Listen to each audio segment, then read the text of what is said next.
এই গাছডালৰ তলতে কেতিয়াবা আমাৰ বিয়োগী কবি ৰঘুনাথ চৌধুৰীয়ে মানে জিৰাইছিল। Welcome back to my channel. স্বাগতম জনাইছোঁ বি ব্লগ চেনেলটোৰ অন্য এটা নতুন ভিডিঅ' লৈ। এইকেইটা দিন যিহেতু ৰমজান মাহ চলি আছে, বেছি ঘূৰা ফুৰা কৰা নাই, কিন্তু আজি এটা ঠাইত যাব আহিছোঁ, কিবা এটা কামত ঠাইত যাব আহিছোঁ কামৰ কাৰণে। সেই ঠাইটো একদম মানে অসমৰ বাবে বহুত বেছি গৌৰৱৰ ঠাই আৰু সকলোৱে শুনা প্ৰিয় মানুহ এজনৰ জন্মস্থান মানে তাত। গতিকে তাত যিহেতু কামত যাম, সেইকাৰণে ভাবিলোঁ হঠাৎ ভিডিঅ'টো আৰম্ভ কৰোঁ, গাঁওখন নিজেও চাওঁ আৰু আপোনালোকক দেখাওঁ। এইটো ৰাস্তাৰে আমি এতিয়া গৈ আছোঁ আৰু আহি পাই গ'লোঁ সেই গাঁওখন। এইখনে বিয়োগী কবি ৰঘুনাথ চৌধুৰীৰ জন্ম গাঁও আৰু নতুনকৈ গেটখন বনাই আছে ইয়াত। আৰু এইফালে যাম, ইয়াতে আছে মোৰ কাম।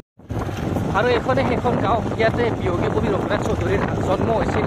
একেবাৰে গৌৰৱৰ কথা আমাৰ বাবে। আৰু সেই গাঁওখন সোমাই আছোঁ, কোনখিনিত বাৰু ঘৰ প্ৰপাৰ নাজানো, অলপ ভিতৰৰ ফালে যাওঁ। যিহেতু এটা বেলেগ কাম আছে, কামটো প্ৰথমতে কৰি লওঁ, তাৰপিছত চাম আৰু কোনখিনিত কেনেকুৱা আছিল ঠাইবিলাক। গোটেই গাঁওখন এইখন একদম নদীৰ পাৰলৈকে যাম, ব্ৰহ্মপুত্ৰ নদী ইয়াতে আছে। আৰু আমাৰ কাম চামখিনি কৰি ল'লোঁ। ইয়াত এটা মোৰ বন্ধু আছিল, কিবা অলপ কামত তাক লগ কৰিব লগা আছিল, লগ কৰি ল'লোঁ বাৰু। এইখনে সেইখন গাঁও, যিখন গাঁৱত বিয়োগী কবি ৰঘুনাথ চৌধুৰীৰ জন্ম হৈছিল। আৰু এইখন গাঁৱত জন্ম লৈ তেখেতে লিখিছিল বহুত ভাল ভাল কবিতা, বহুত ভাল ভাল কবিতা পুথি, যিবিলাক কবিতা আমি স্কুলত যোৱাৰ পৰা ক্লাছ 5 মানৰ পৰা আমি পাই যাওঁ তেখেতৰ ভাল ভাল কবিতাবিলাক। আৰু সেইবিলাক সকলোৰে মনত আছে আৰু সেইবিলাকে তেখেতৰ স্মৃতি। আৰু এই গাঁওখনত সুধিলোঁ, ঘৰ বাৰু তেখেতৰ চিন চাপ তেনেকৈ নাই, ক'ত আছিল, কিন্তু তেখেতৰ প্ৰায় মানুহবিলাক, তেখেতৰ বংশৰ প্ৰায় মানুহবিলাক বোলে এতিয়া গুৱাহাটীতে থাকে। আৰু এইখনে আছিল সেইখন গাঁও।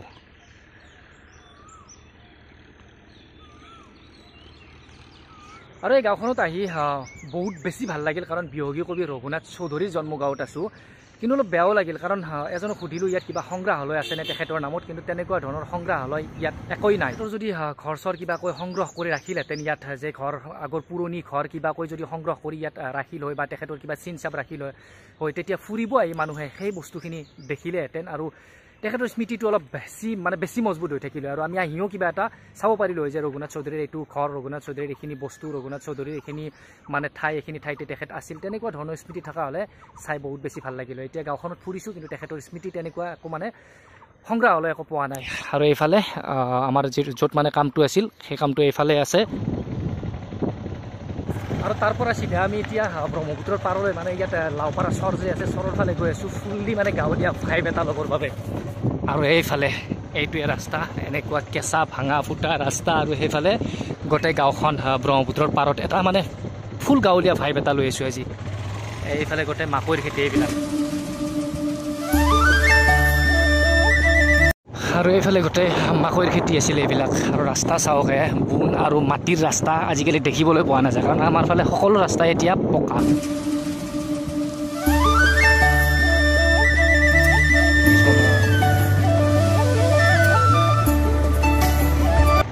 আৰু ইয়াত আহি চাৰিওফালৰ পৰিৱেশটো দেখি কিবা এটা বেলেগ চাকুন এটা পাইছোঁ, কাৰণ বেলেগ এটা গাঁৱলীয়া ভাইবছ এটা মানে এনেকুৱা আমাৰ ফালে এতিয়া নাই। আমাৰ ফালে যিহেতু চাৰিওফালে ৰাস্তা পদূলি চব পকী হ'ল, আৰু এনেকুৱা গাঁৱলীয়া পৰিৱেশটো নাই, কাৰণ ঘৰবিলাকো আমাৰ ফালে প্ৰায় মানুহৰে, দুৰ্বল পৰিয়ালবিলাকো প্ৰায় এতিয়া পকী ঘৰে বনাইছে। এনেকুৱা ঘৰ দুৱাৰ, এনেকুৱা ৰাস্তা, এনেকুৱা মানে চাৰিওফালে পৰিৱেশটো আমাৰ ফালে দেখিবলৈ একেবাৰে পোৱা নাযায়। আৰু এইফালে পোৱা যায় পাটাৰকা বুলি যে কওঁ, পাটাৰ পৰা সেই যিটো ভিতৰত ওলাই গছডাল, সেয়েৰে বনোৱা ঘৰ। আৰু এইফালে পাটাৰকাৰ পুঁজি, আৰু এইফালে কেনেকুৱা এটা গাঁৱলীয়া পৰিৱেশ অসমীয়া চিনেমাবিলাকত কেতিয়াবা দেখিব পাওঁ, আৰু ভোজপুৰী বা বিহাৰী চিনেমাবিলাকত কেতিয়াবা দেখিবলৈ পোৱা যায় এনেকুৱা এটা পৰিৱেশ।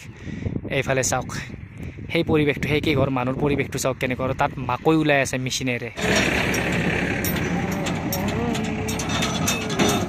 আৰু নদীৰ সেইফালৰ পৰা আহিলোঁ আমি এতিয়া, তাত ধূলা বালা বহুত বেছি, সেইকাৰণে তাৰ পৰা গুচি আহিলোঁ। আৰু ইয়াত অলপ ৰৈছোঁ, ইয়াৰ পৰা চিধা যাম এতিয়া ঘৰত। আৰু ইয়াত প্ৰত্যেকটা বস্তু দেখিলে এনেকুৱা লাগে যেন মানে তেখেত ইয়াতে আছিল নেকি। আৰু এই গাছবিলাক সাধাৰণতে শ বছৰ জীয়াই থাকে বুলি আমি গম পাওঁ। আৰু এনেকুৱা লাগে যেন এই গাছডালৰ তলতে কেতিয়াবা আমাৰ বিয়োগী কবি ৰঘুনাথ চৌধুৰীয়ে মানে জিৰাইছিল, কাৰণ যিহেতু তেখেত প্ৰকৃতি প্ৰেমী আছিল, চৰাইৰ ওপৰত বেছিকৈ কবিতা লিখিছিল। গতিকে গছ গছনিত যিহেতু চৰাই থাকে, সেইকাৰণে সেইটো অনুমান কৰি লৈছোঁ, ভাবি লৈছোঁ যে কেতিয়াবা এইডাল গাছৰ তলতে তেখেতে হয়তো জিৰাইছিল।